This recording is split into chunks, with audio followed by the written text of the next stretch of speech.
and welcome to New York City. We are located in the trendy meatpacking district, home to many amazing shops, hotels, and restaurants.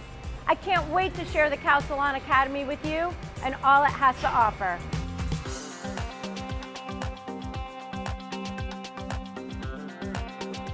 We welcome you to our beautiful and historic academy, inspired by those great apartments we all see in the movies. Immediately, we want you to feel at home when you are here, always.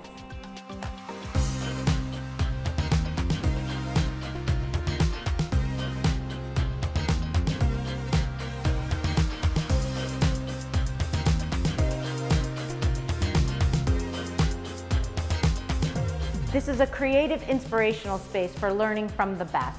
With the gorgeous views of the Hudson River to the majestic Freedom Tower, inspiration is all around you. We welcome everyone, whether you are with our brand or another. It's about you and your creativity. Please join us for an incredible experience in New York City.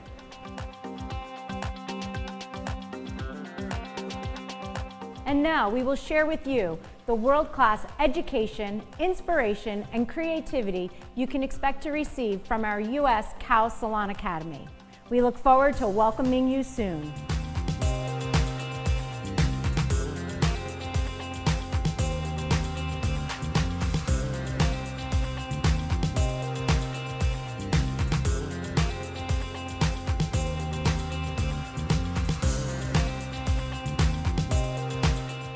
Hey everybody, what's up? I'm Shannon King, National Artist for KMS and Global Ambassador for Bears Tools.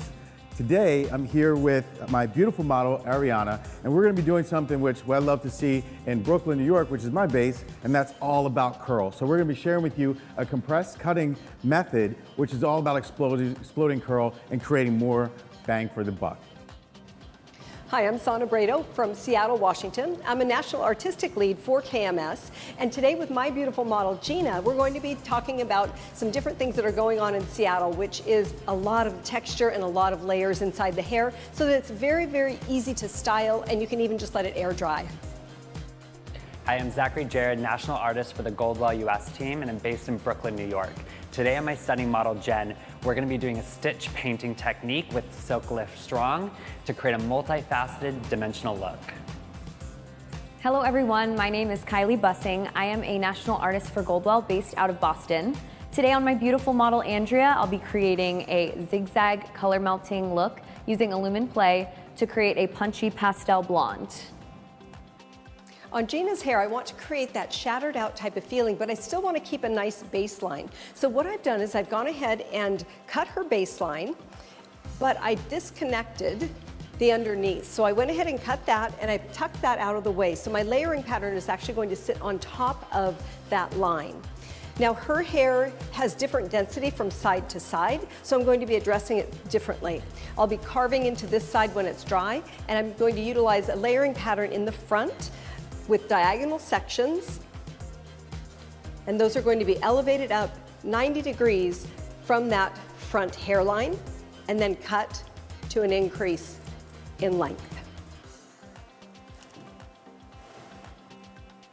So look, here with Ariana, we're gonna be sectioning her hair out and doing a compressed cutting system or method. So what we're doing is actually creating large triangles around her head form. So she spins around. You can see that there's one triangle here in the top, there's another one on the side, another one on the side. She spins around and shows you the back. You can see there's another triangle in the center, and then across next to that. So what we're gonna be doing is taking each of these triangles together, compressing them all together, and then we're gonna be cutting them with a clipper. Now her texture, and this is really big in Brooklyn right now, what we're doing is really embellishing a lot of the curl that people have, what they naturally have growing out of their head. And this is where we want to really make this explode. So the idea is to compress all this together. And as we do that, we're going to be working with a different tool. She's going to turn slightly towards me, right? And as we do this, we're going to be working with our clipper and then creating her layers that are not static, but they're actually going to move. So we want the layers to move through as we cut. We take our next section and do the exact same thing. And the cool thing about this is that the layers aren't static. We want them to move as we go. So I'm gonna do another section here. And the clipper allows me to create a much softer line in her natural curl, which is going to make her curl really pop and explode even more. All right, I'm going to continue working through on the other side as well.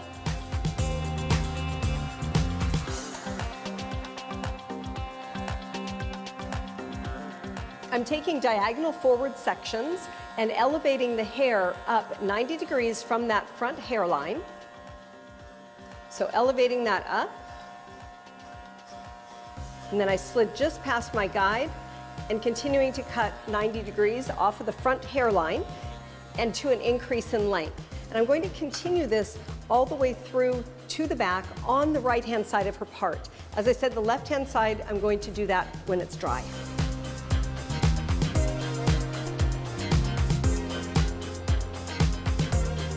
So look, with this technique, a lot of times I get asked, should you cut curly hair with wet or dry? And it really depends on the hair, you know? So working with a hair texture that's closer to Ariana's, which is almost like a 3B or even a 3C, you can work with it dry. That's really gonna show off the layers right away and immediately, and you'll see all the texture. Also, if you want to approach this look with shears, you simply could do that. All you're gonna do is simply work underneath of your fingers, and again, moving the elevation down to a 0 elevation, or moving like so as you cut the hair. And what that does is it allows us to loosen up all the curl, but also allows us to keep all of her length. So we've got a couple more sections here. Again, the larger sections, take them all and keep them together, compress them together. Again, that makes this happen a lot faster, but it also allows the curl to move naturally.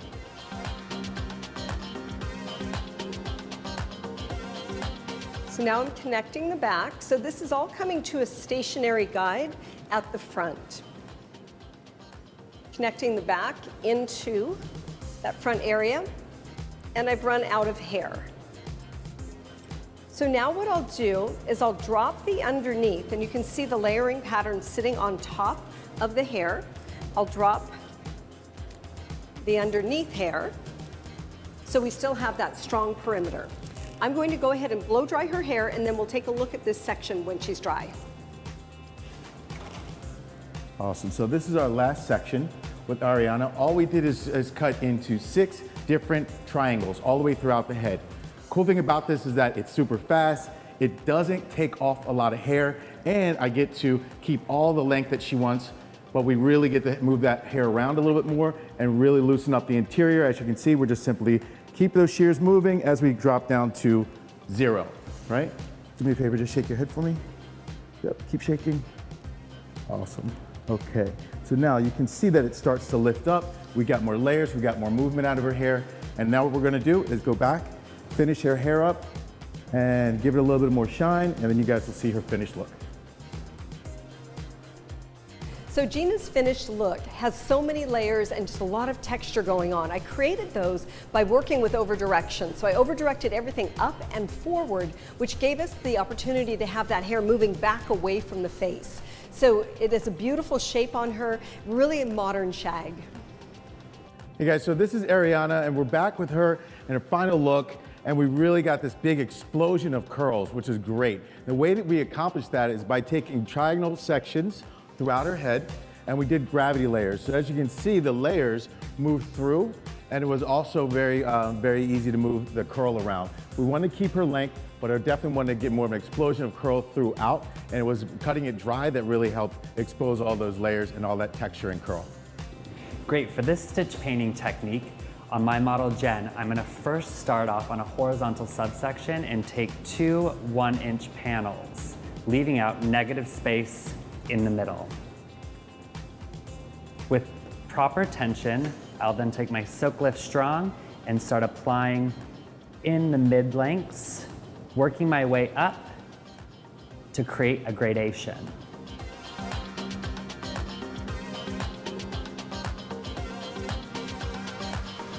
And the part where we stitch this all together is when I get to the longest lengths, I'm gonna pick up all of that negative space that I left out and stitch it to the panel for more clarity throughout the ends.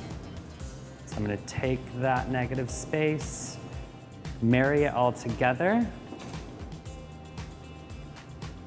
then combine it, increasing my saturation with my Silk Lift Strong, all the way into the ends. All right, perfect. So I am just applying my base on Andrea here. I like to work quadrant by quadrant when I'm doing a color melt like this. That way I keep each master section super clean. When you're working with a direct dye of this consistency, you're working with a few different shades. You want to work as clean and neat as possible.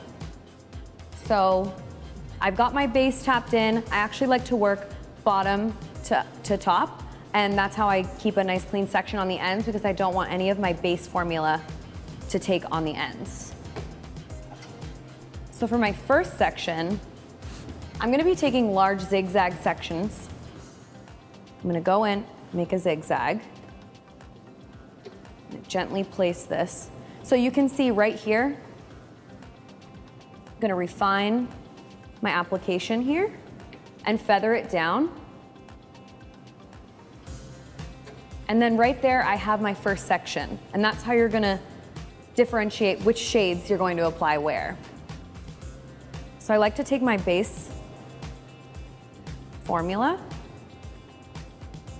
and I just like to kind of comb it down and use my index and middle finger to feather downward. You wanna make sure that this is really soft and diffused. You can also take your index finger and your thumb and swoop down. I'm going to take my first Illumin Play formula. I'm gonna leave this midsection out where the melt is going to be diffused, and I'm gonna apply on the ends and just work it in there. And I'm gonna work it up. I'm gonna drive it up so that these two then merge together to create a seamless and diffused melt.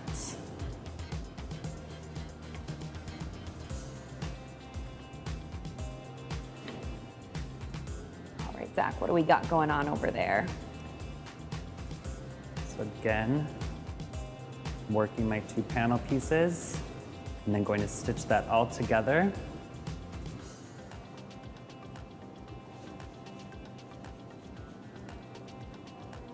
And then mid-lengths and ends.